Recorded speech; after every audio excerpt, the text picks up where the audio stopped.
Olá, professores, professoras, supervisores, supervisoras. Estamos aqui para mais um encontro do projeto Alfabetiza Mais.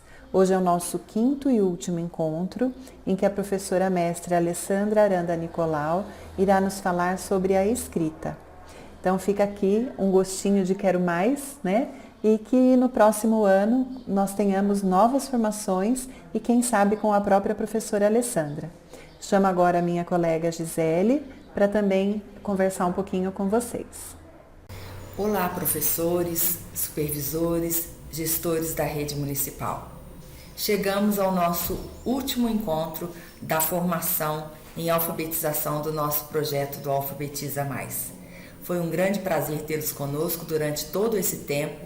Nós desejamos que toda essa formação venha mesmo contribuir com a prática de todos vocês. Devemos estar sempre abertos para novos conhecimentos, novas pesquisas, porque a educação se move e nós nos movemos junto com ela. Boa formação para vocês e eu agora convido a nossa querida palestrante, professora mestre Alessandra. Alessandra, somos todos seus. Boa formação. Obrigada, meninas. Que alegria estar aqui com vocês novamente. Olá, professoras, toda a equipe pedagógica das escolas. Eu só tenho a agradecer, né? O meu muito obrigada pela oportunidade de mais uma vez poder falar com vocês, de viver esse momento aí, de formação com vocês. Bom, hoje nós vamos mais uma vez, né, falar sobre, eh, os processos todos que envolvem essa aprendizagem, eh, essas vivências todas para a alfabetização, enfim, né, nós estamos aqui para realmente avançar aí com todos esses processos educacionais, tá. Eh Hoje, de modo especial, nós vamos falar sobre os processos de escrita. Nos encontros anteriores, nós já falamos de como é que se dá a consciência fonológica, como é que a gente constrói esses processos a partir lá desde muito novinho, desde a educação infantil, né, promovendo aí a construção da consciência fonológica. E no encontro anterior, nós falamos dos processos de leitura, como é que a gente acessa rota fonológica, rota lexical, como é que se constrói rota lexical, né, e esse banco de palavras todas que a gente precisa ter armazenado dentro da nossa biblioteca interna. E hoje, uma dedicação especial aos processos de escrita. Quando a gente fala de escrita, eh, são 2 as vertentes que a gente precisa ter clareza, né.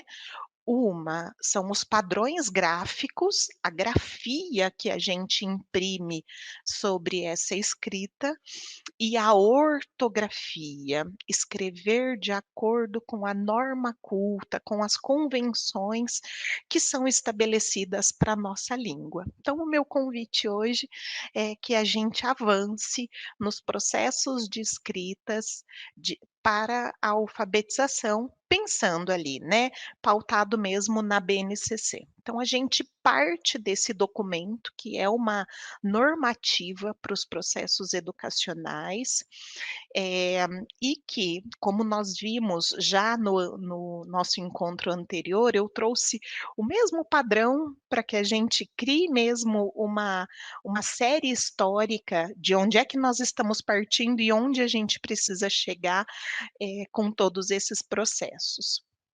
Então, dentro, né, da linguagem, nós temos a língua portuguesa, e que essa língua portuguesa, assim como em todas as outras áreas de conhecimento e componentes curriculares, eh, a escrita imprime algo a ser pensado, a ser construído, e que ela é exigida em todas essas possibilidades, né. E a gente não escreve para gente, nós vamos falar disso um pouquinho daqui a pouco, a gente escreve para o outro.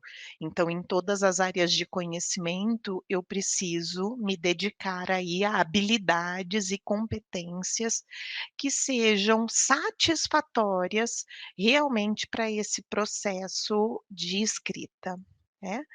Então, dentro das linguagens, nós temos a língua portuguesa e hoje com enfoque no segundo ano, né. Então, dentro dessa perspectiva mesmo de segundo ano, o que que é esperado, em relação aos padrões de escrita?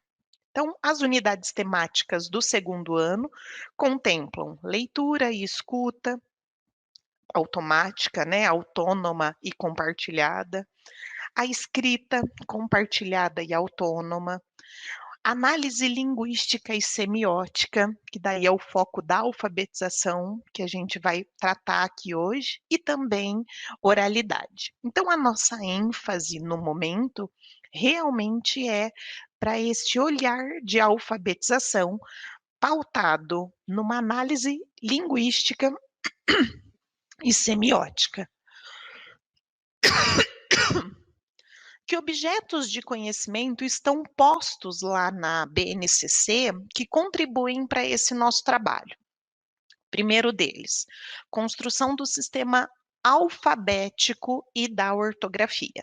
Então, nós vimos lá na consciência fonológica, nos processos de leitura, que é uma construção realmente do nosso sistema alfabético, muitas vezes pautado na oralidade. Então, quando eu leio casa, eu posso ler casa, como eu posso ler caça, porque ali no meio tem um S, né. E aí esse S pode fazer sons s ou z. Já na escrita, num processo de sistema alfabético, é muito comum que a criança, em fase de alfabetização, escreva casa com Z. Porque quando ela vai produzir essa palavra oralmente, esse "z" faz ela pensar primeiramente numa letra Z. E só depois, por conta realmente, né, das arbitrariedades, das regras e de toda essa condição que a nossa ortografia imprime, é que ela vai entender que aquele som que ela emite pode ser usado por uma ou por outra letra. Então, isso faz parte do segundo ano. Conhecimento do alfabeto do português do Brasil, conhecimento das diversas grafias do alfabeto, né, de todas as formas que elas são apresentadas, letra de imprensa maiúscula, letra de imprensa minúscula, letra cursiva minúscula, cursiva maiúscula, enfim, a acentuação, né, quando que a gente coloca acento, quando não põe acento, segmentação de palavras, né, então a gente até fez alguns exercícios na formação anterior, pensando lá na segmentação de palavras. Se eu tiver que segmentar, por exemplo, a palavra cadeira, né, e a gente trouxe algumas estratégias, eu posso bater palmas, eu posso fazer marcação na mesa. Então, esses segmentos silábicos, fonêmicos, letra a letra, são essenciais e é um objeto de conhecimento para a gente explorar, indicado na BNCC. Classificação de palavras pelo número de sílabas, né, a sílaba tônica, a sílaba átona, enfim, todas essas potencialidades, incluindo pontuação e a morfologia, né. Bom, nessas condições todas, nós temos habilidades para desenvolver, né. Então, uma das habilidades que a gente desenvolve, né, ali no ensino fundamental, pensando no segundo ano, é, saber ler e escrever corretamente palavras com sílabas que contenham consoante vogal, vogal isolada, consoante, vogal e consoante, consoante, vogal, né? Que são as sílabas complexas. Lembra que num processo natural, num processo do sistema alfabético, as sílabas simples, consoante e vogal, elas primeiramente surgem para a criança, mas ela entender que, por exemplo, eh prato, é uma consoante, outra consoante e uma vogal na sílaba pra, é uma sílaba complexa e ela precisa conhecer todas essas potencialidades e possibilidades que a nossa língua requer.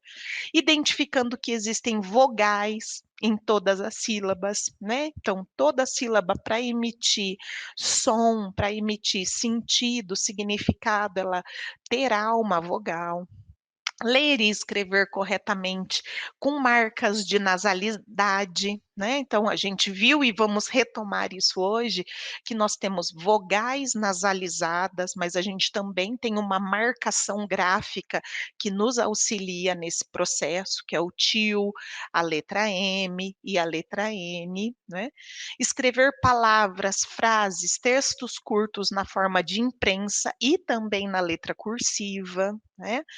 Eh, eu queria até parar aqui para a gente falar um pouquinho dessa coisa da letra cursiva, porque uma das situações que eu mais vejo em processo de alfabetização, quando diz respeito, por exemplo, à letra cursiva, é esse entendimento, e eu digo um entendimento errôneo, inadequado que nós tivemos, de que eu só posso apresentar a letra cursiva ou a letra de imprensa minúscula depois que a criança já atingiu o nível alfabético.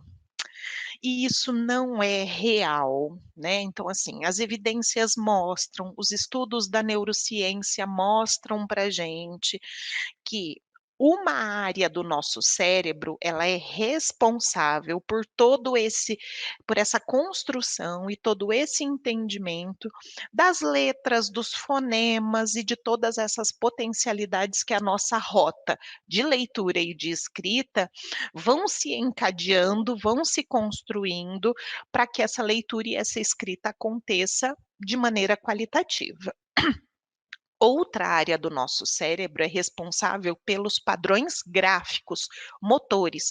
E aí eu estou falando de hemisfério direito, né? Então, para uma escrita realmente ser adequada, e eu ter, a gente vai ver isso daqui a pouquinho, todos os processos bem desenvolvidos, eu inicio essas minhas expressões de escrita lá atrás, quando eu começo a engatinhar, né? Então, preparar uma mão para a escrita é uma atividade motora, né, e saber ler, saber escrever, estar alfabetizado, tem uma conexão com os padrões de escrita, mas é muito mais de reconhecimento do que propriamente dito para saber ler e escrever. Vocês entendem isso? Então, assim, Emília Ferreiro, quando disse para gente que a gente precisava trabalhar todos os componentes em letra de imprensa maiúscula, as letras caixa alta, é porque o foco dela, o enfoque dela naqueles estudos, né, da psicogênese da língua escrita, eram específicos de leitura, tá. Então a letra caixa alta, ela existe para ler, não para escrever.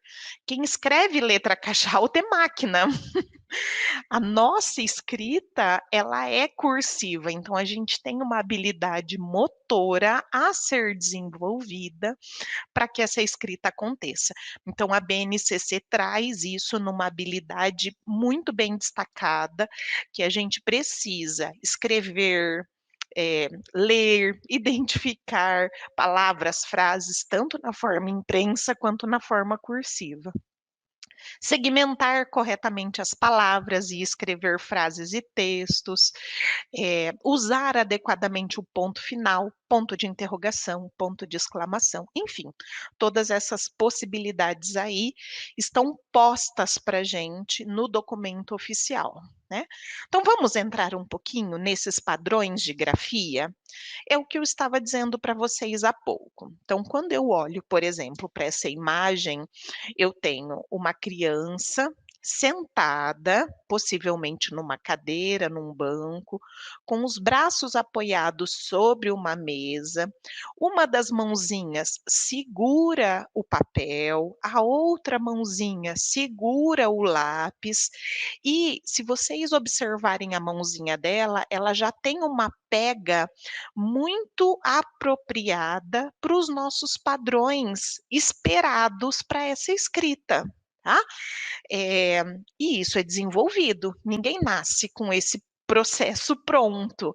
Então, a gente começa a preparar mesmo essa mãozinha e essa destreza para pintura, para escrita, quando a criança começa a engatinhar. Então ela vai fazer toda a dissociação ali, de punho, né, e preparar realmente toda a tonicidade para os processos de escrita. Então olha, quando uma criança nasce ou uma criança muito pequena, né, um bebê ainda, quando ele pega um lápis pela primeira vez, é aquela imagem ali da letra A, da letra B. Então normalmente é um objeto empunhado, né, e como é um braço ainda muito rígido para escrita, eu já falei disso aqui com vocês, hoje na verdade eu estou só retomando e posicionando aqui. Eles vão escrever lá na parede, porque ainda é um braço muito rígido e eu preciso imprimir uma força, enfim, né, toda essa potencialidade. Conforme eu vou vivendo experiências de escrita, olha como a pegada nesse lápis, nessa caneta, vai se modificando. Porque daí desses riscos e rabiscos amplos, eu já consigo trazer para perto do meu corpo. E aí eu vou até imprimindo um novo jeito de pegar, né?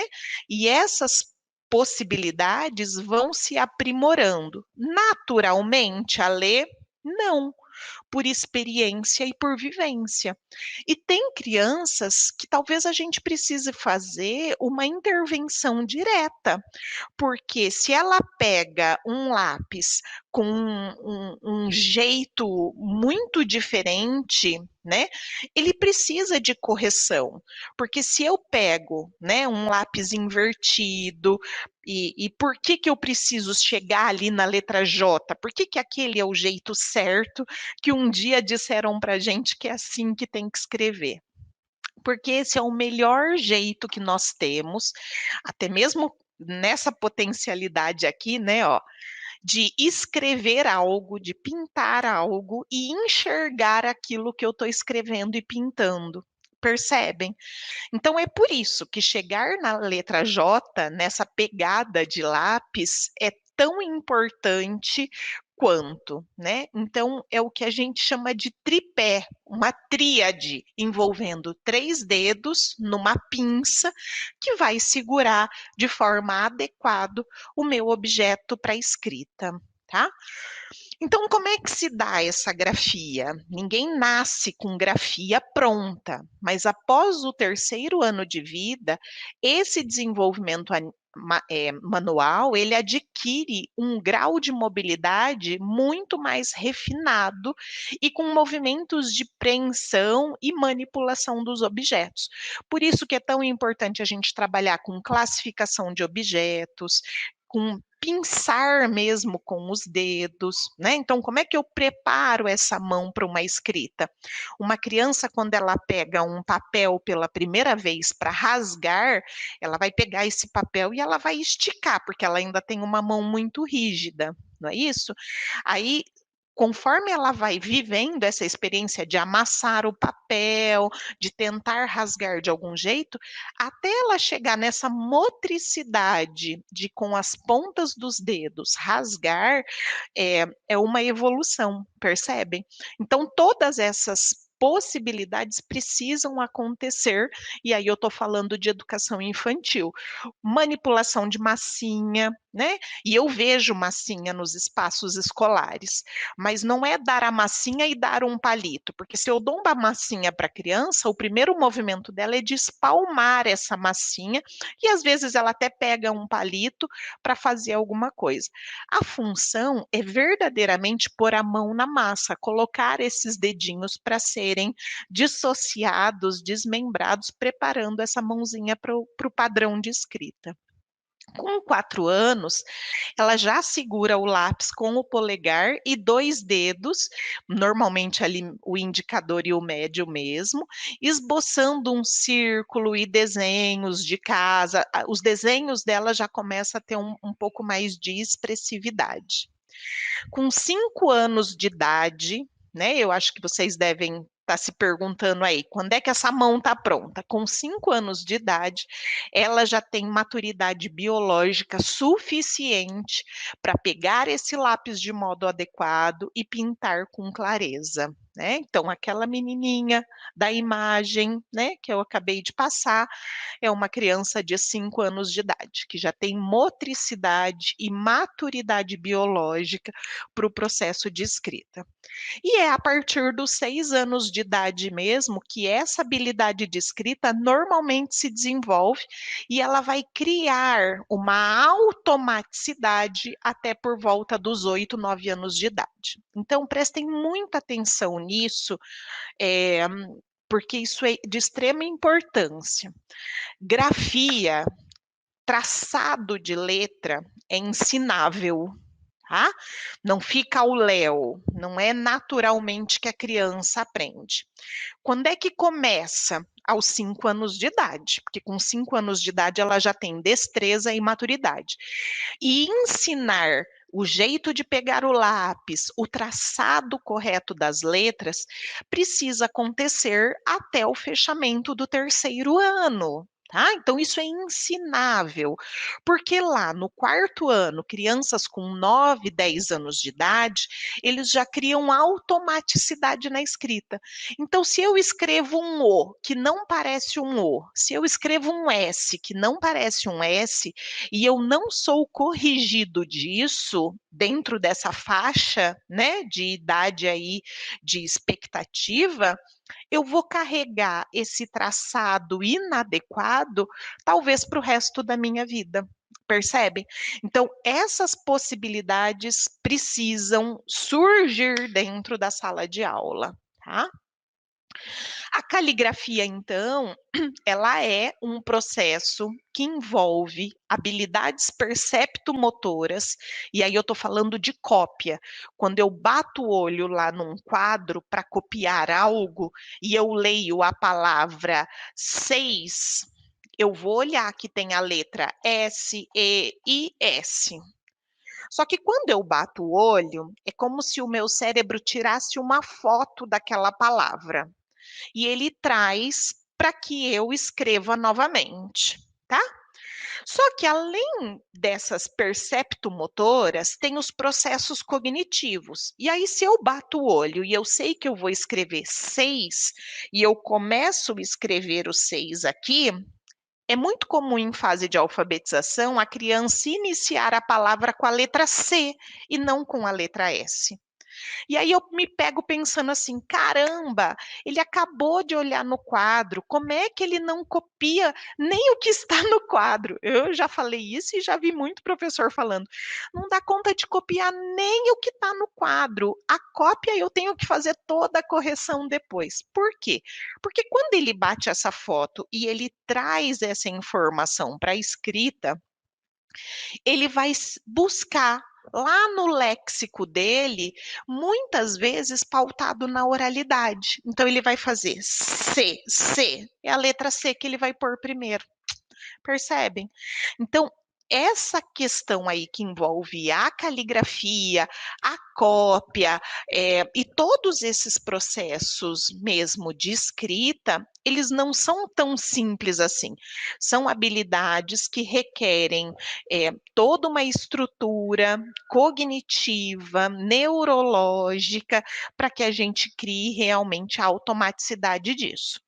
Então, o processo natural de alfabetização se dá até os 6 anos de idade, minha gente. A própria Emília Ferreiro traz para a gente que a partir dos 6 anos de idade, eu preciso ensinar ortografia e grafia para as minhas crianças, né? Então, a gente precisa estar atento a isso. Portanto, é sim função da educação infantil e das séries iniciais do ensino fundamental, né, desenvolver essas habilidades de escrita, com atividades que incentivem o hábito da escrita, além de ensinar o sentido mecânico da escrita, né? Então, como é que se pega num lápis, como que se dá a formação da letra isolada, individual, como é que emenda essa letra em outra, né? Como juntar as letras de modo suave e fluente e produzir uma escrita de forma rápida, legível e funcional.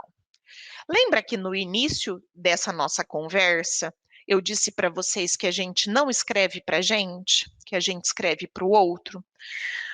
Nenhuma letra precisa ser exigida que seja uma letra pedagógica redondinha. Não.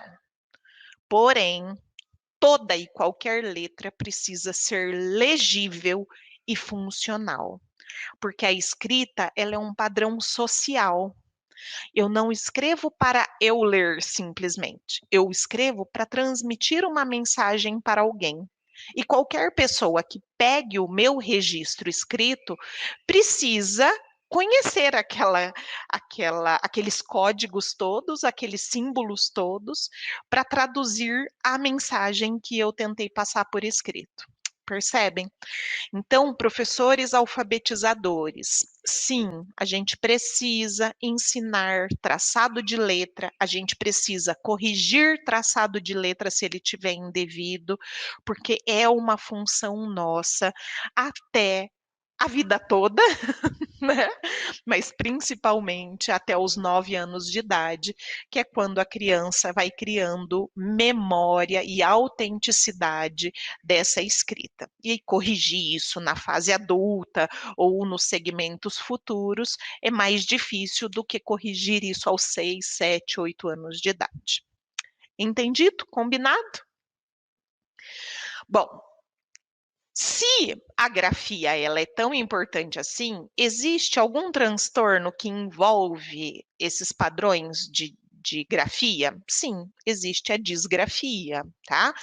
Só que a gente precisa tomar muito cuidado com o resultado, né, dessa produção escrita, porque, por exemplo, eu já entrei em salas de aula de terceiro ano do ensino fundamental em que, ao analisar o material escrito daquelas 29 crianças, a sensação que eu tinha é que eu tinha uma turma inteira disgráfica. Então, ter disgrafia, sim, é uma habilidade que compromete a legibilidade, né, a qualidade dessa letra, o alinhamento, o espaçamento de letras e palavras, assim como compromete a velocidade. Então, é uma letra, né, mais prensada, demora para escrever e assim por diante. Porém, se aquela turma não foi submetida a um ensino sistemático, a um olhar realmente de melhoria no padrão gráfico, eu posso pensar que a turma inteira seja desgráfica, mas eles não são. E aí existe uma escala para a gente medir, né? Tem toda uma intervenção para ser feita, mas para a gente analisar mesmo, linhas flutuantes, né? Mesmo tendo linhas no caderno, eu vou ter crianças que sobem morro, descem morro, linhas ascendentes, linhas descendentes. Espaço irregular entre as palavras, às vezes eu vou aglutinando as palavras, ora eu deixo espaços muito longos, letras sempre retocadas, né? curvaturas em relação à letra M, N, U, V, pontos de junção, colisão, movimentos bruscos, irregulares nas dimensões e nas formas, enfim, existem padrões aí para serem medidos dessa grafia que podem levar a um diagnóstico de disgrafia. Tá? Mas antes da gente dizer que é um aluno disgráfico, ou isso ou aquilo, primeiro a gente tem que olhar a postura do que foi ensinado para ele e das orientações que ele teve sobre traçado de letra. Certo, minha gente? Bom, tratamos de grafia, então agora vamos mergulhar na ortografia, nos padrões ortográficos dessa nossa língua, né, das convenções que nós temos aí que envolvem a nossa língua.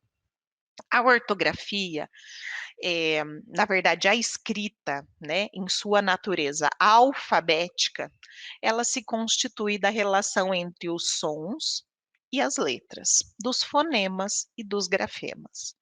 Entretanto, a maioria dessas relações, elas não são estáveis, o que torna a aquisição ortográfica uma aprendizagem complexa, né? Eu não posso apoiar a ortografia na oralidade, por exemplo, porque eu cairia em muitas ciladas. Aí eu já ouvi dizer que a língua portuguesa, por exemplo, ela tem bastante regra ortográfica, mas ela tem muito mais exceção à regra, e aí nem sempre a gente sabe o que usar e como usar, tá? Então, de agora para frente, né, no final aqui da nossa fala hoje, eu trouxe inúmeras estratégias de como a gente pensar no que eu consigo ter de padrão de escrita e aquilo que de verdade, prestem bem atenção nessa palavra, eu vou ter que fazer meu aluno decorar, né? Memorizar, porque não tem regra, e se ele não memorizar o jeito certo de escrever, ele vai errar aquilo uma vida inteira. Tá? Então a gente vai driblar isso. O que é dentro da norma uma ortografia de ordem natural ou as arbitrariedades todas aí da minha língua, ok? Nós vimos já nos encontros anteriores que eu tenho as letras do alfabeto, mas que cada letra dessa produz fonemas, podendo ser um único fonema ou mais de um fonema atribuído a uma mesma letra. A única letra que não apresenta fonema é o H inicial, né? Mas todas as outras minimamente apresentam um fonema. E aí a gente precisa ter clareza disso. Então, as letras do alfabeto, que são 26 letras, né, estão dispostas da seguinte maneira. Eu tenho 5 vogais, que vogais são essas? A, E, I, O, U. As 18 consoantes e três letras da língua estrangeira, tá? Que hoje todas elas juntas contemplam o alfabeto do português do Brasil. Essas são as letras do alfabeto, que são essas aqui, as letras do alfabeto, ok? Só que além das letras, nós temos os fonemas do português do Brasil. E aí, minha gente, lembra que eu já falei isso aqui com vocês? Nós não tivemos, nós pedagogas de formação, não tivemos uma fonoaudióloga que foi lá no curso de pedagogia ensinar os fonemas das letras do alfabeto para gente. E se eu não tive lá na minha formação, eu vou ter que buscar esse recurso, porque esse é um processo que realmente eu preciso vencer se eu sou um professor alfabetizador, né? Eu preciso saber todos os fonemas que as letras do alfabeto contemplam, tá? E aí eu deixo a dica aqui, tem vídeos no YouTube com a apresentação dos fonemas, tem muitas fonoaudiólogas que produzem esses vídeos, então é só procurar ali no YouTube, procurar no Google, que vocês vão identificar algumas aulinhas sobre essa expressividade do fonema. tá? Então, das 26 letras, nós temos 19 consoantes de fonema, nós temos 14 vogais, 7 vogais orais, A, E, I, O, U, E, O, né? Abertas e fechadas. Nós temos 5 vogais nasais, an, en, in, on, Nós temos 2 semivogais, que é o I e o U. Então, olhem o repertório gigantesco que nós temos a partir de 26 letras do alfabeto. Então, só aqui, ó, nós estamos falando de 12, 31, 33 fonemas para 26 letras do alfabeto. Nós temos mais fonemas do que letras no nosso alfabeto. Acreditando, então, né, que a ortografia é um conjunto de regras que estabelece a grafia correta das palavras, é certo afirmar que os erros decorrentes da alteração do princípio alfabético são considerados erros de ortografia natural, em geral, pautados na oralidade por conta desse princípio alfabético que está sendo construído na nossa criança, e também erros de ortografia arbitrária. Essa ideia de erros de ortografia natural e de ortografia arbitrária, uma fonoaudióloga chamada Andrea Batista desenvolveu um protocolo de ortografia, né, para testar todos os padrões ortográficos que contemplam aí a nossa língua. E o trabalho dela foi um trabalho de mestrado, e depois eu fiz o meu mestrado também a partir dessas possibilidades aí, e vale super a pena a gente investir e olhar, né, principalmente para professores de ensino fundamental aí das séries iniciais, para entender como é que se dá toda essa construção da ortografia nos processos escolares. Tá? Bom, então no material, a Andrea traz para a gente que existem construções e até mesmo incidência de erros voltados para uma ortografia natural. E quem são esses de ortografia natural? Eu trouxe exemplo de cada um deles para vocês, tá? Correspondência fonema-grafema, omissão e adição de segmentos, alteração na ordem dos segmentos, separação ou junção indevida das palavras, e a gente já vai ver essas estratégias daqui a pouquinho. Da ortografia arbitrária, as regras que nós temos, né, algumas dependem de regra, outras de contexto. Correspondência fonema-grafema dependente do contexto fonético, da posição que essa letra está na palavra, né? Correspondência fonema-grafema independente de regra, ausência ou presença inadequada da acentuação. Então, a gente vê, por exemplo, algumas crianças que colocam lá 2, 3 acentos numa mesma palavra, né? Então, de maneira inadequada o uso dessa acentuação ou não acentua nada. E outros achados que daí envolvem a grafia e outras potencialidades ali desse processo de escrita. Problemas com traçado, espelhamento de letra, escrita de uma outra palavra ou até mesmo uma palavra inventada, tá? A gente já vai entrar nessas estratégias. Antes da gente entrar nas estratégias, eu queria só sinalizar para vocês como é que a gente pode entender o que acontece com essa ortografia. Porque assim, vou até dar um passo anterior.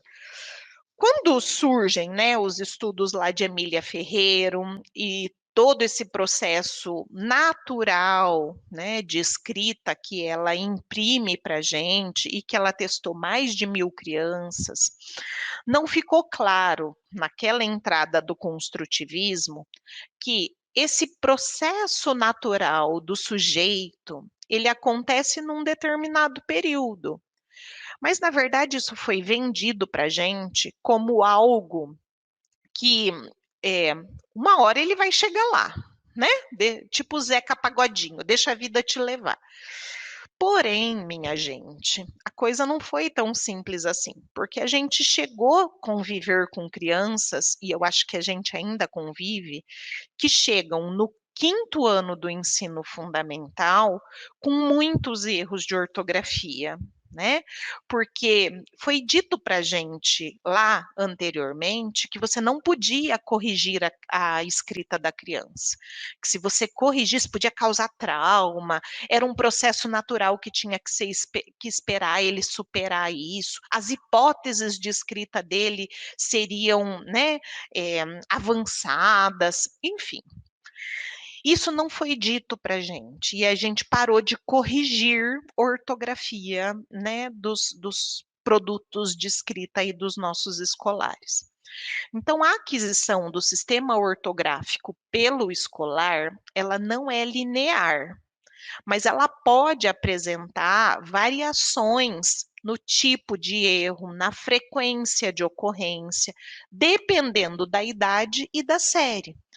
Porém, eles precisam ser superados ao longo da escolarização. Então, eu posso prever que um aluno de segundo ano, por exemplo, ele tenha uma alta incidência ainda de erros, porque esse aluno ainda está construindo o seu processo ortográfico. Já um aluno de quinto ano, espera-se que ele tenha o menor número possível de erros de ortografia, porque ele já viveu 4 anos de orientação, de escolarização, pautado na escrita correta e que ele já deveria ter superado.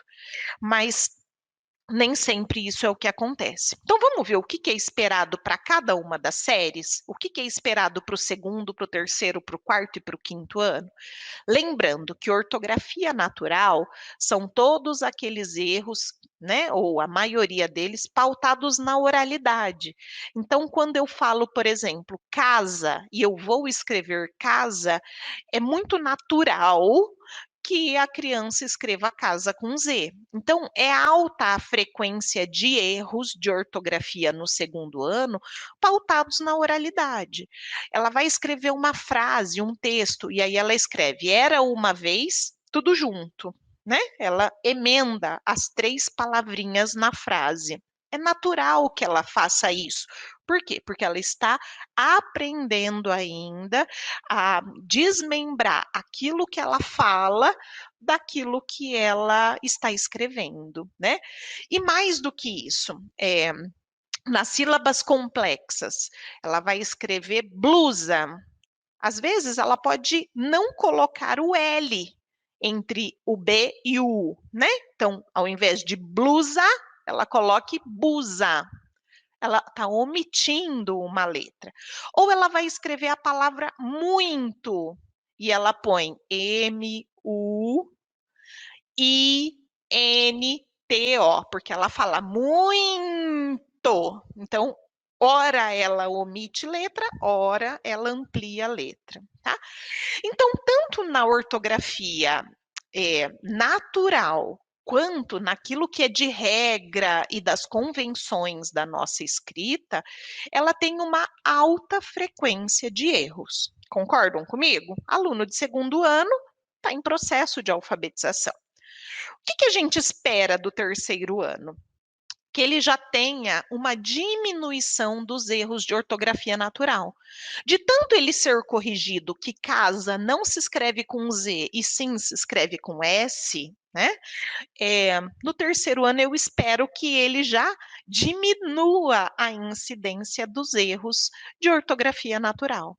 Toda vez que ele escreveu muito, eu fui lá e corrigi, retirei a letra N, eu vou ampliando a possibilidade desse aluno de, da próxima vez que ele for escrever muito, ele não colocar a letra N. Então, a minha expectativa é que essa média, né, que esse número de erros diminua. Então, ele tem uma média frequência de erros. Mais ainda, para as arbitrariedades da língua, ele ainda tem aí um nível alto de frequência de erros. No meu quarto ano, ele precisa ter baixa frequência dos erros de ortografia natural. E uma média frequência dos erros da ortografia arbitrária. Tá? Porque eu já estou em mais contato com a língua, eu já sei, por exemplo, que para escrever carro eu preciso usar 2 R's, né? Que o M eu só uso antes de P e B, porque isso é uma regra, né? E o N antes de qualquer outra consoante. Tá? Então, no 4º ano eu preciso ter realmente uma diminuição desse tipo de erro, principalmente no que diz respeito às regras ortográficas. Tá? No 5º ano, quando eu penso em ortografia natural, não era para ter aluno errando essas palavras, então era para ser uma incidência ausente de ortografia natural e uma baixa frequência da ortografia arbitrária, ou seja, errar seria uma raridade no 5º ano do ensino fundamental. Pois é, assim como existe lá a disgrafia, também existe a desortografia. E eu tenho hoje um volume muito grande de alunos que erram ortograficamente, mas que eles não são desortográficos, né? Eles simplesmente não viveram experiências de correção, de autocorreção e de reflexão sobre a língua escrita que eles estão produzindo. Ok? Vamos às nossas estratégias, então?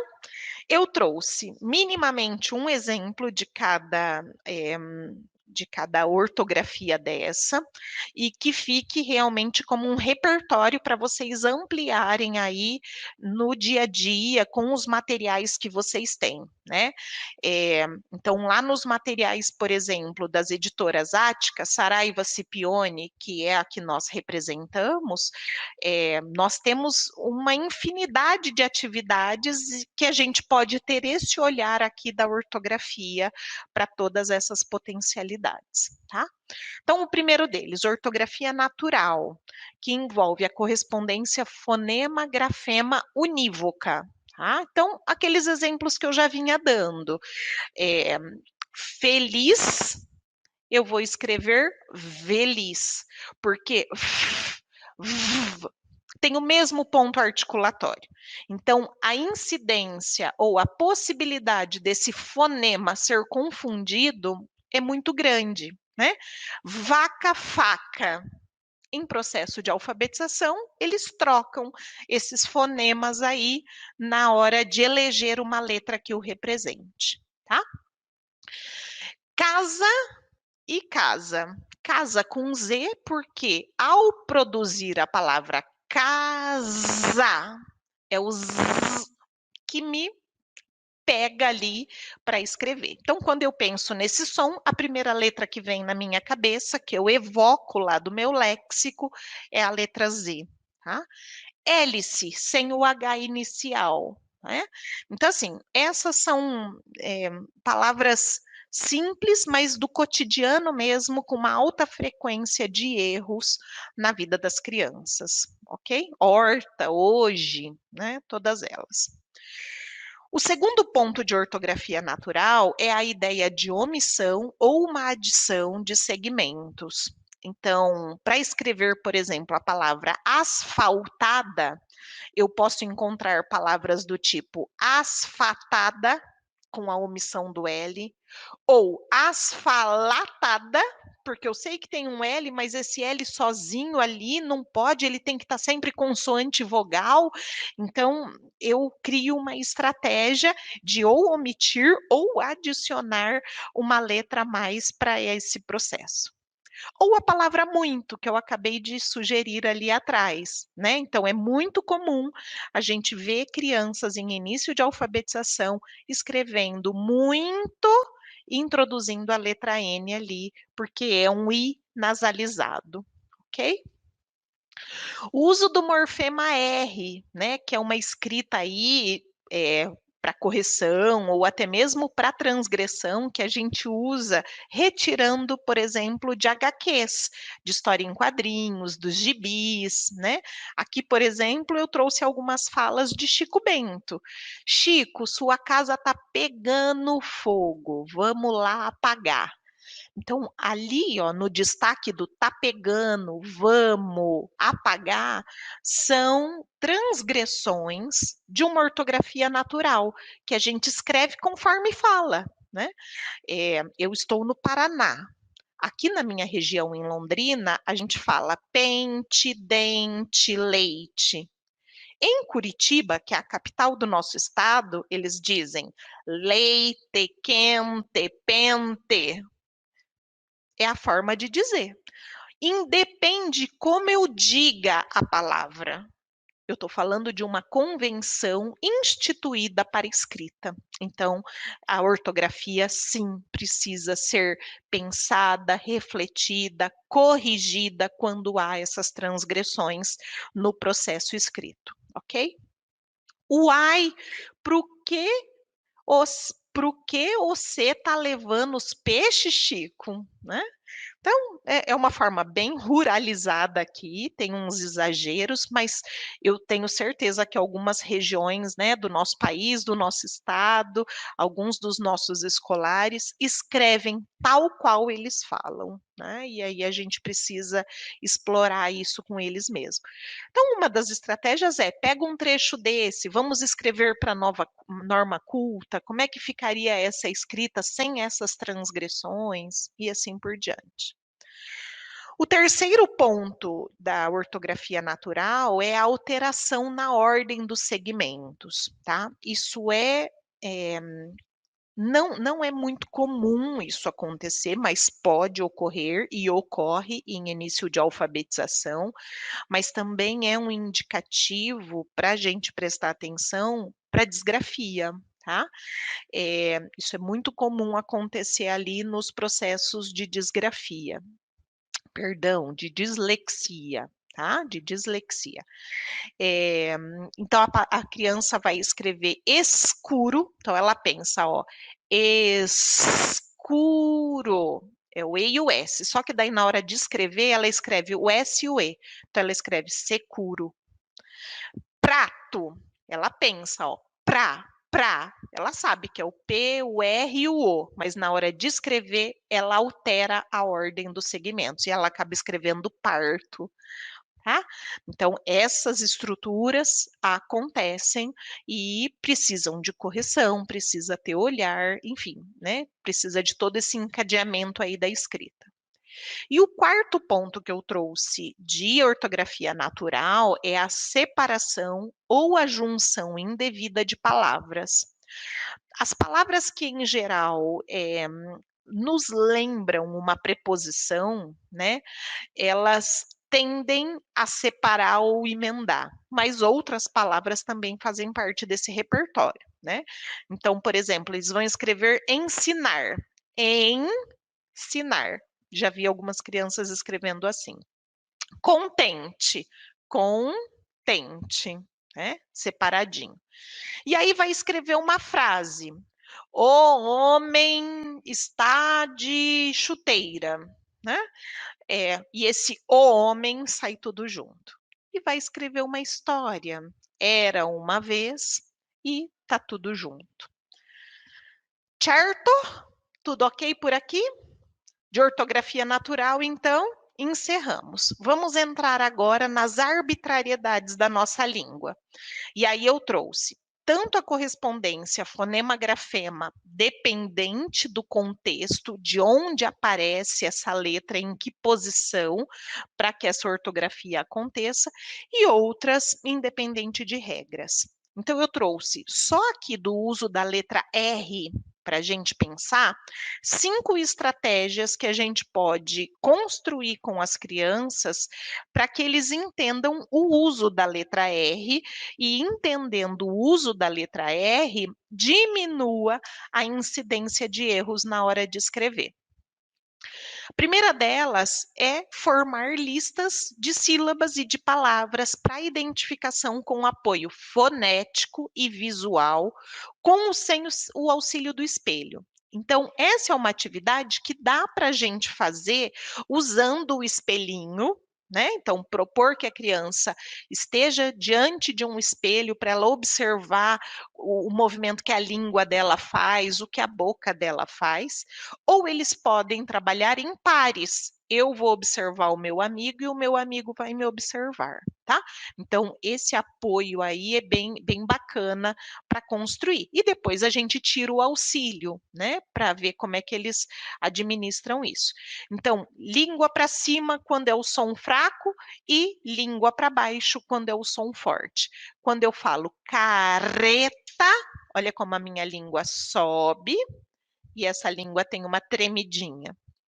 E quando eu falo carreta, a minha língua cai e o som não sai da minha língua, o som sai daqui da minha garganta, chega a arranhar a minha garganta. Então a criança precisa perceber isso. De onde está sendo produzido e em que momento eu vou usar cada um desses sons e a letra. Porque para eu fazer língua para cima, som fraco, som r é um R. E quando eu faço são 2 R's na palavra, tá? Listas de palavras mescladas com essas situações do R. Então eu vou olhar lá, por exemplo, guerra, rato, honra, garrafa, rei, barata, carro, parede. E aí eu posso pintar todas as letras R's que eu encontrar, pintar de letras diferentes, de cores diferentes, quando eu identifico 2 R's ou um único R na palavra. E aí o mais importante na sequência, identificado o R, observar quem está no entorno do R, né? Então, por exemplo, os 2 R's em guerra estão permeados por vogais. Os 2 R's em carro estão permeados por vogais. O R sozinho em barata está permeado por vogais. Só que ora eu uso um R, ora eu uso 2 R's, porque um som é língua para cima, língua tremida, e o outro é língua para baixo, som saindo da garganta.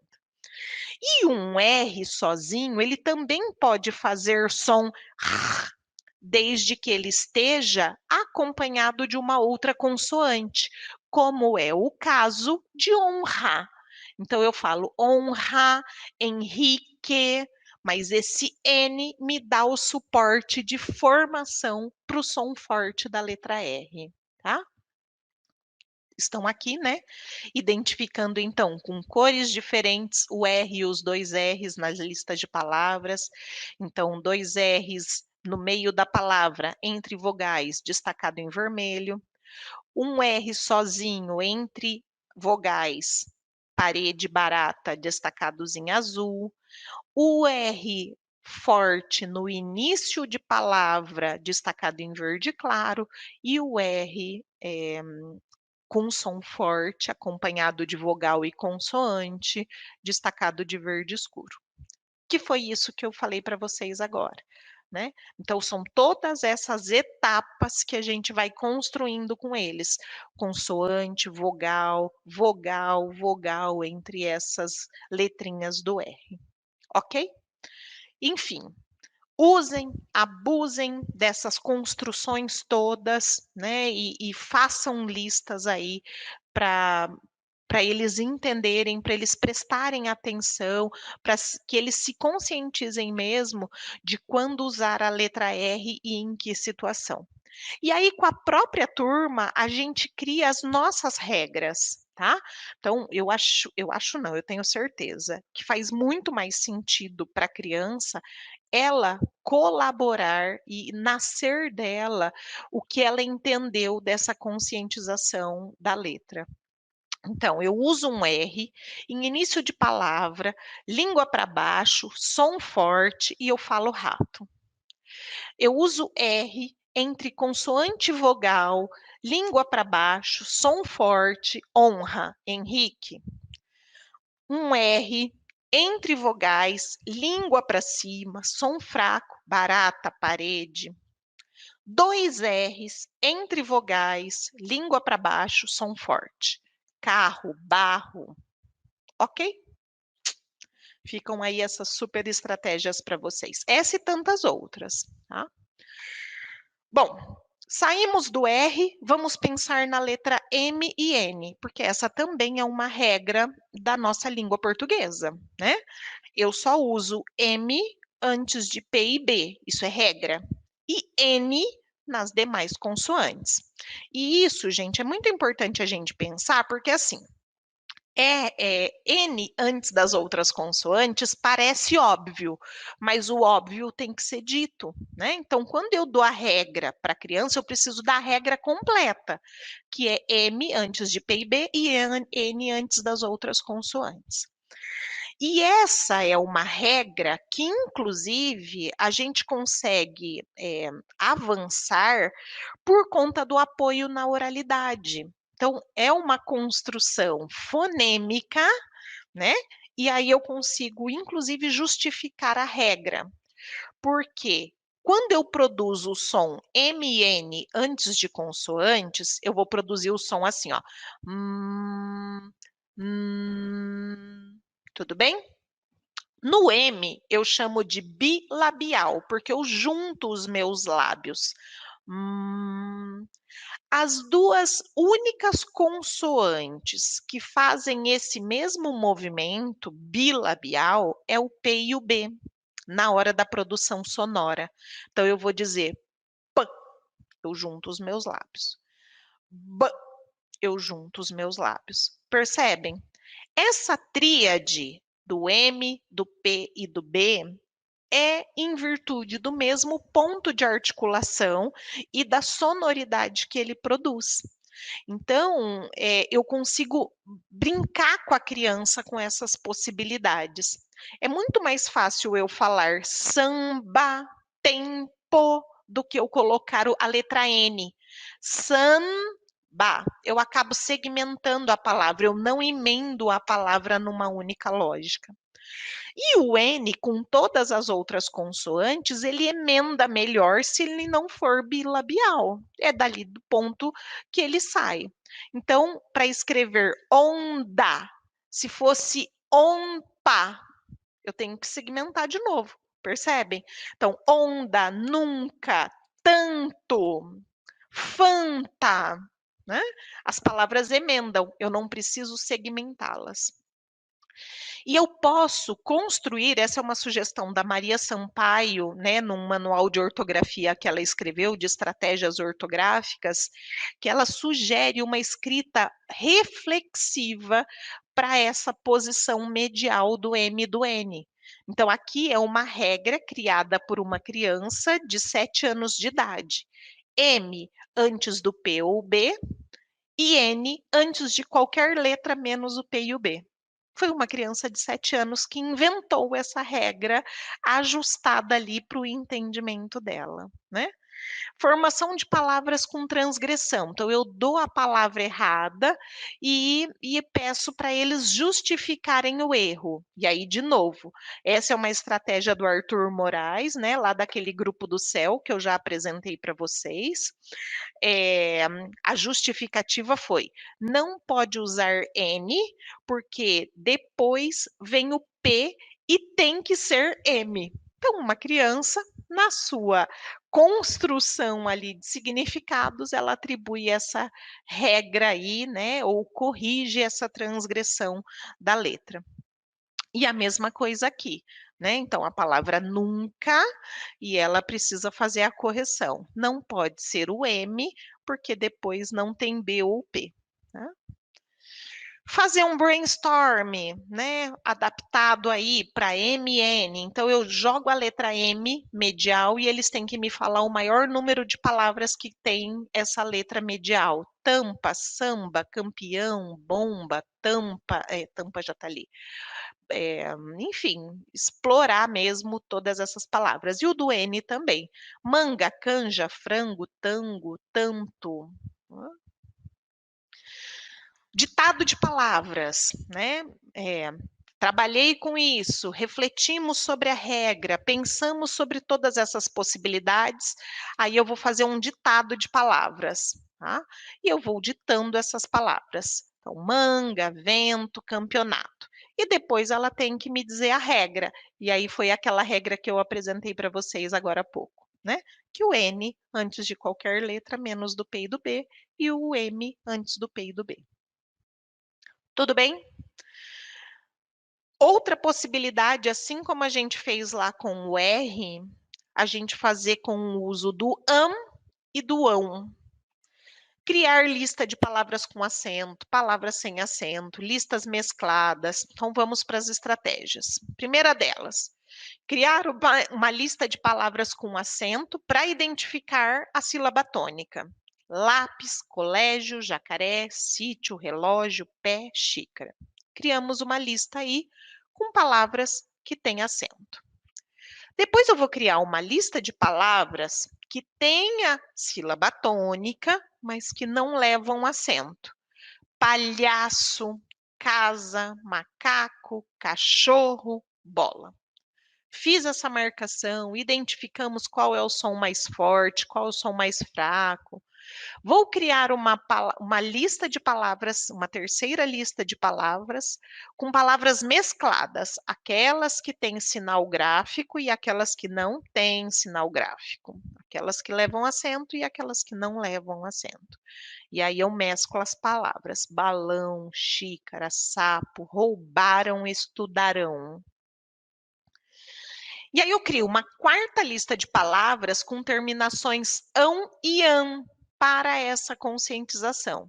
Então, estudarão, balão, macarrão, brincam, falam, leão. Ok? Aqui ficou faltando uma marcação da sílaba tônica, né? Porque falam. Então, o que eu identifico aqui desse processo? Que todas as palavras terminadas com ão são oxítonas. E todas as palavras terminadas com são paroxítonas. E a gente deixou de trabalhar isso, né, gente? Usa-se ão nas situações de verbo futuro e palavras oxítonas. Usa-se com verbos no passado, no presente, e as palavras são todas paroxítonas. Tá?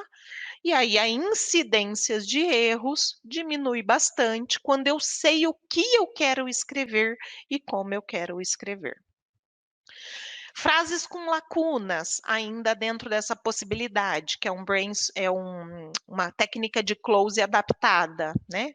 Ontem as crianças estudaram ou estudarão para a prova de história? Ontem as crianças estudaram. Em junho, na festa junina, as crianças dançaram quadrilha ou dançarão quadrilha? Os bebês babam à noite ou babão à noite? Ok? Uso do G e do GU, né? Então, os portugueses trouxeram os negros para o Brasil, os escravos trabalhavam nos canaviais, guardavam os engenhos, os capatazes guiavam os negros às plantações e os vigiavam, fazendo o trabalho. Quem não obedecesse era castigado. Palavras focalizadas: portugueses, negros, guardavam, guiavam, castigado. E aí a gente faz aquele mesmo esquema de criar as listas de palavras. Então eu extraio de um pequeno trecho, de uma historieta como essa, extraio as palavras que eu quero trabalhar em destaque na ortografia e crio primeira lista de palavras, segunda lista de palavras, terceira, quarta, quinta, cria-se uma regra e finaliza esse trabalho com uma conscientização e uma reflexão melhor da letra. Dentro ainda das ortografias arbitrárias, lembra que a gente tem palavras que não tem som, o R inicial, e aí eu fico sem saber, né? Então, o H é uma dessas possibilidades que nós temos que independe de regra. Não existe regra para a formação da palavra com H inicial. Então, é aqui que eu falo que essas palavras iniciadas com H precisam fazer parte do nosso repertório pedagógico, estar o tempo todo aparecendo na leitura e na escrita para as nossas crianças, porque são palavras que elas vão ter que memorizar. Porque como não existe regra para eu identificar ou eleger uma palavra que seja escrita com H ou não, aqui é uma modalidade que eu vou ter que decorar essas palavras, né? E como é que eu decoro isso? Vivendo essas palavras. Então, elas têm que fazer parte do nosso repertório linguístico e no nosso repertório escrito aí, para que as crianças tenham um contato, né? O uso do S e do Z no meio das palavras também não tem regra. Alê, claro que tem regra. S entre vogais tem som de Z. Tudo bem, concordo com você. Essa é uma regra de leitura. Então, S entre vogais obrigatoriamente terá som de Z. Então, eu não vou falar louça, tesoura, caça, porque o S entre vogais tem som de Z. Só que essa é uma regra de leitura, não é uma regra de escrita. Regra de escrita envolvendo o S e o Z vai depender da linguística, da morfologia dessa palavra. E, gente, nós não fizemos letras, a gente não tem muito entendimento dessas concepções aí, da construção mesmo, né? Dessa escrita e tudo mais. Lógico que a gente precisa estudar e a gente precisa vasculhar isso. Então, o S, o Z, eles têm regras específicas para leitura e não para escrita, porque são regras distintas, tá? E aí, o que, que eu posso fazer? Primeiro, trabalhar com lista de palavras para pensar numa memorização mesmo da escrita dessas palavras. Tá? Então, palavras com S. E aqui, gente, eu gosto muito de fazer isso e eu uso essa estratégia com o S e o Z, com o X e o CH, o G e o J, é a mesma estratégia, só que modificando ali as possibilidades. Como eu faço? Eu faço um ditado somente de letras S com som de Z, e eu conto isso para as crianças. Então, eu vou ditar para vocês agora algumas palavras que são escritas com S, mas elas têm o som de Z. Eu conto para a criança. E aí eu dito casa, lousa, tesoura, e dito essas palavras todas, blusa, vaso, ok? Aí eu faço um segundo ditado para elas. Pode ser no mesmo dia, pode ser no dia seguinte, vai depender do número de palavras que eu estiver trabalhando. Não adianta dar um ditado de 3 palavras, a gente tem que minimamente ditar aí 10, 15 palavras, ok? Aí no dia seguinte eu faço outro ditado. Hoje eu vou ditar para vocês palavras escritas com a letra Z e que tem o som de Z. E aí a gente vai escrever, né? Azul, vizinho, cozinha, buzina. E eu vou ditar esse número de palavras. Quando eu termino o ditado, eu faço a correção com a criança, porque aqui no Z menos, mas lá no S, mesmo eu dizendo para a criança que são letras escritas com S com som de Z, eu vou encontrar uma casa com Z, uma tesoura com Z, porque lembra que quando eu evoco, o som que me soa é aquilo que eu escrevo na cópia e no ditado, tá certo? Então, eu faço esses 2 ditados.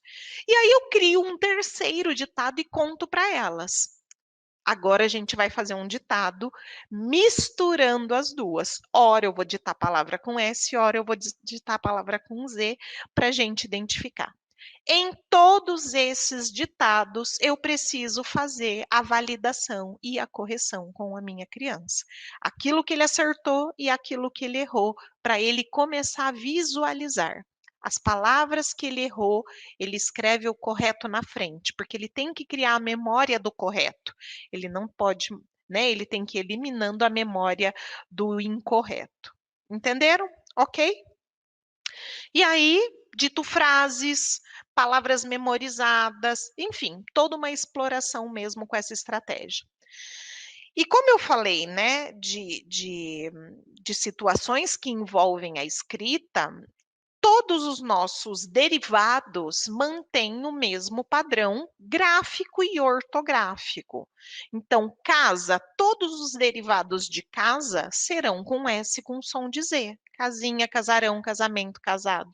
Camisa, camiseta, camisinha, camisaria. Cozinha, cozinheiro, cozinheira, cozido. Azul, azulado, azulão, azulzinho. Então, percebem que esse padrão se perpetua, né, por conta aí dos radicais todos que envolvem a construção da nossa escrita. Também dou a dica: o pássaro está alguma coisa na gaiola, né? Está preso na gaiola e eu vou ditar o preso. E aí ele vai ter que me dizer se é com S ou se é com Z. Presente, azul, azar.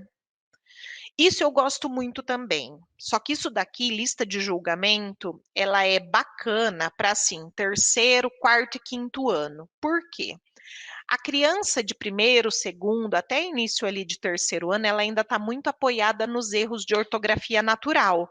Então, para ela, tanto faz ser vaso com S ou com Z, mesa com S ou com Z, cozinha com S ou com Z, porque ela está apoiada na oralidade. E aí, eu fazer uma lista de julgamentos, eu preciso saber como é que se escreve aquela palavra, tá? Então, eu vou olhar vaso com Z e vaso com S. E aí, eu vou eleger qual é a escrita correta dessa palavra.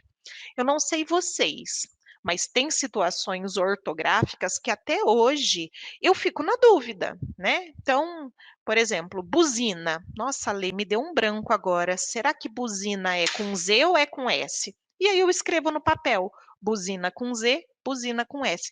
E eu olho para ver o que combina melhor. Isso é uma lista de julgamentos que eu, Alessandra, faço. Talvez alguns de vocês também possam fazer. Só que a gente só construiu essa lista de julgamentos porque a gente sabe qual é a escrita ortográfica correta.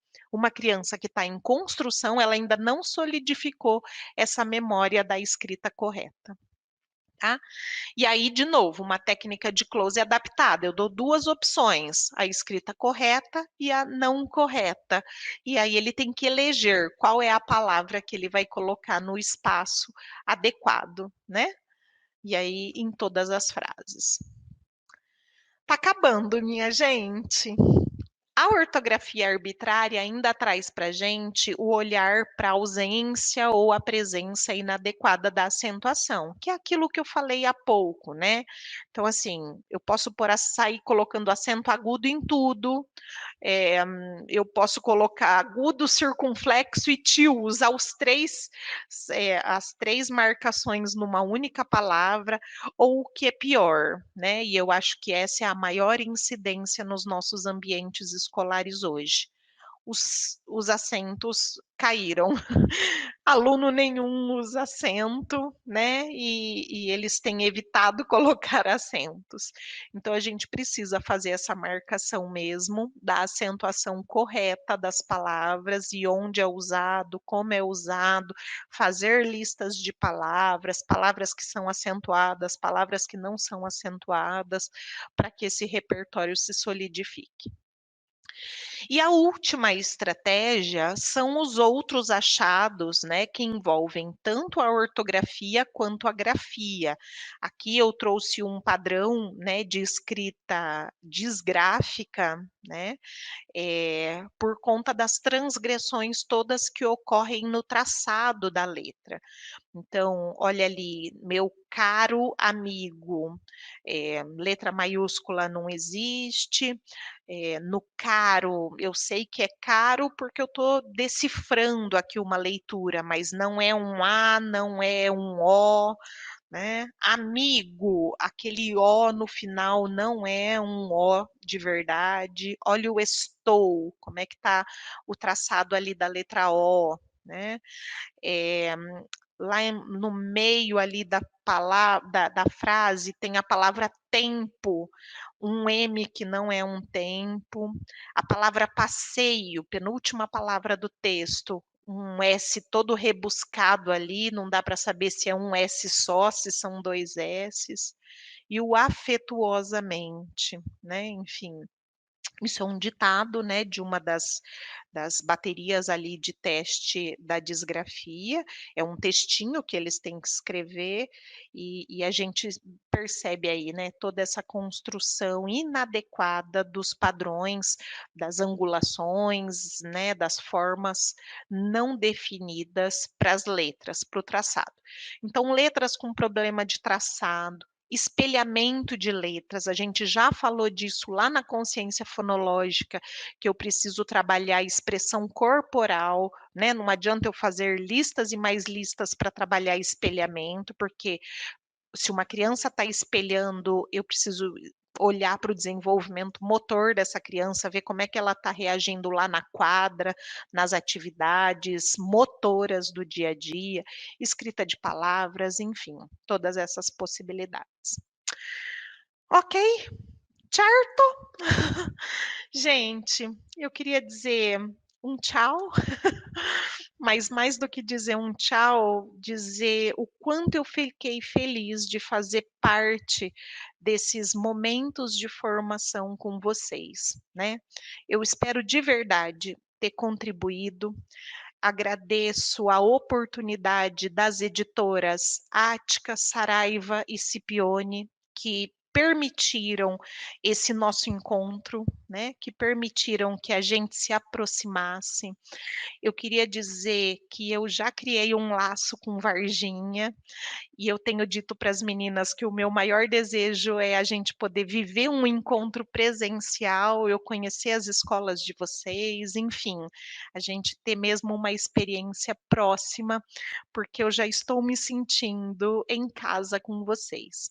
Então eu quero agradecer do fundo do meu coração pela oportunidade e dizer que eu estou à disposição, que foi muito bom viver esse tempo de construção, né, para a consciência fonológica, a gente entrar nos processos de leitura e hoje encerrar com os processos de escrita e dizer que vocês têm muito potencial e o que eu mais desejo é que vocês de verdade realizem o melhor trabalho, não para mostrar para ninguém, mas para que vocês verdadeiramente sintam-se agraciadas por fazerem um bom trabalho. Um grande beijo para vocês e sucesso nessa trajetória linda, viu? Vou parando de compartilhar aqui.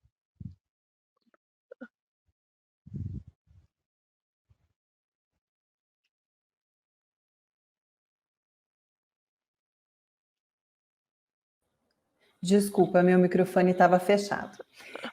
Alessandra, muito obrigada pela sua colaboração. Hoje, de modo especial, você trouxe tantas possibilidades e veio assim em cheio, eu garanto, para lidar diretamente com a prática, né, dos professores, de tantas coisas que a gente precisa muito. Vou dizer que você tocou em alguns pontos das minhas crenças, colocou em xeque algumas crenças minhas, e eu vou depois, a gente pode conversar só para esclarecer melhor, né? Mas não vou tomar mais tempo, porque a gente até ultrapassou um pouquinho já do tempo. Então é isso, eu te agradeço do fundo do coração, foi assim excelente, todos esses dias, esses 5 encontros foram muito bons, de uma riqueza enorme. Muito obrigada. Eu que agradeço, eu que agradeço.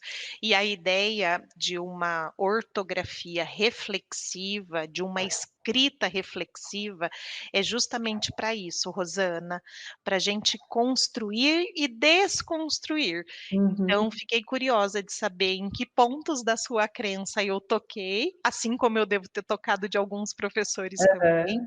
e que a gente possa abrir um fórum em algum momento para debater sobre isso. Acho muito Isso. bacana. Obrigada. Obrigada a você. Até a próxima, gente. Até Um a grande próxima. beijo.